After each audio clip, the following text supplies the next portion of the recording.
မိတ်ဆွေတခါတလေကိုယ်စိတ်ကိုကိုပြန်တည်းထားကြည့်ဘူးလား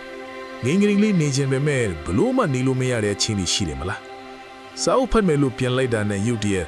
ဟိုနေ့ကငါ့ကိုသူပြောလိုက်တဲ့စကားကဘာသဘောလဲဆိုတဲ့အတွေးကဝင်လာတယ်အဲ့ဒီအတွေးမဆုံးခင်ပါပဲဒါနဲ့ညနေစာဘာစားရမလဲဆိုတဲ့အတွေးကိုရောက်သွားပြန်ရောညနေစာအကြောင်းတွေးနေရင်ကနေလစာထုတ်ဖို့ဘယ်နှရက်လိုသေးလဲဆိုတာကိုခုန်ကူးသွားပြန်တယ်ဗုဒ္ဓမြတ်စွာဘုရားကဒီလိုကနာမငင်ထင်းချိုးကခစ်ပြီးဟိုဒီရှောက်ခုန်နေတဲ့စိတ်ရဲ့သဘောတဘာဝကိုကပိစိတ်တလို့တင်စားခေါ်ပေါ်ခဲ့ပါတယ်ကပိဆိုတာမြောက်စိတ်တဆိုတာစိတ်ပေါ့မြန်မာလိုတိုက်ရိုက်ပြန်ရင်မြောက်စိတ်ပေါ့ဒေါ်တဲ့ကမြောက်တကောင်ကိုမြင်အောင်ကြည့်ပါမိစေသူဟာတစ်ပင်တပင်ထဲမှာငင်ငင်လေးဘရောမှမနေပါဘူးတစ်ကွိုင်းတစ်ကွိုင်းကိုကိုင်းနေပြီးတာနဲ့အဲ့ဒီအကွိုင်းကိုလွတ်ပြီးနောက်တစ်ကွိုင်းကိုလမ်းထားတယ်အဲ့ဒီကနေနောက်တစ်ပင်ကိုခုန်ကူးတယ်မရက်မနာလှူရှားနေမှကျင်တတ်တဲ့တရားဝါမျိုးပါကျွန်တော်တို့ရဲ့စိတ်ကလည်းထပ်တူပါပဲတစ်ချက်အာယုံတစ်ခု object တစ်ခုကိုယူလိုက်တယ်ဥပမာအလုပ်လုပ်မယ်ဆိုတဲ့အာယုံပေါ့နှစ်ချက်ခဏကြာတော့အဲ့ဒါကိုမလိုချင်တော့ပဲနောက်ထပ်အသစ်တစ်ခုစီကိုခုန်ကူးထားတယ်ဥပမာဖုန်းပုတ်ချင်တဲ့စိတ်ပေါ့သုံးချက်အဲ့ဒီကနေနောက်တစ်ခုနဲ့အစစ်မပြတ်ခုန်ပြန်နေတာဟာမြောက်နဲ့ဘာမှမချပါဘူး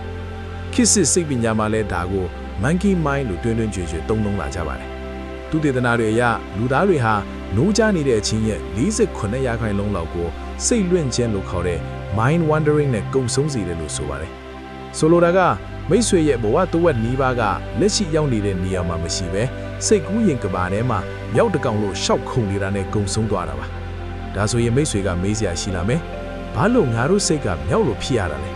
အဖြေကတော့တဏှာသို့မဟုတ်လိုချင်မတ်မောမှုကြောင့်ပါပဲမြောက်ဟာအစာရှာဖို့အထက်ဟိုဒီခုန်တယ်လို့မျိုးကျွန်တော်တို့စိတ်ကလည်းတာယာမှုဆိုတဲ့ stimulation ကိုအမြဲတမ်းရှာဖွေနေပါတယ်ငြိမ်နေရရင်ပြင်းလာတယ်အားမလို့အားမရဖြစ်လာတယ်ဒါကြောင့်ချက်ချင်းပဲအတိတ်ကအကြောင်းအရာတွေကိုပြန်တွေးလိုက်အနာဂတ်အတွက်စိတ်ကူးရင်လိုက်နေအစာလိုက်ရှာနေလာဖြစ်ပါတယ်ဒီမြောက်စိတ်ကိုမထိန်ချုပ်နိုင်တဲ့အခါဘာဖြစ်မလဲ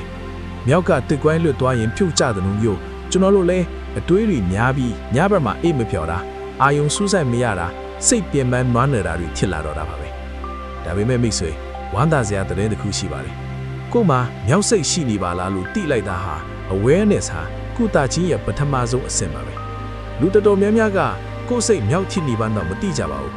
မိတ်ဆွေကအခုဒါကိုတိသွားပြီဆိုတော့မြောက်ကိုကြိုးချီဖို့အဆော့ပြုတ်နေပါပြီဒါပေမဲ့ဒီမြောက်စိတ်ကရိုးရိုးခုံယုံတင်ခုံတာမဟုတ်ပါဘူးသူကအရာရာကိုပုံကြီးချဲ့ပြီးဇလန်းပြီးစင်တက်ပါသေးတယ်အဲ့ဒါကိုဘုထစာပေမှာပပန်စလို့ခေါ်ပါတယ်မြောက်တကောင်ကနေဘီလူတကောင်ထစ်လာအောင်စိတ်ကဘလို့ပုံကြီးချဲ့တယ်လဲဆိုတာကိုနောက်အခါမှာဆက်ပြောပြပါမယ်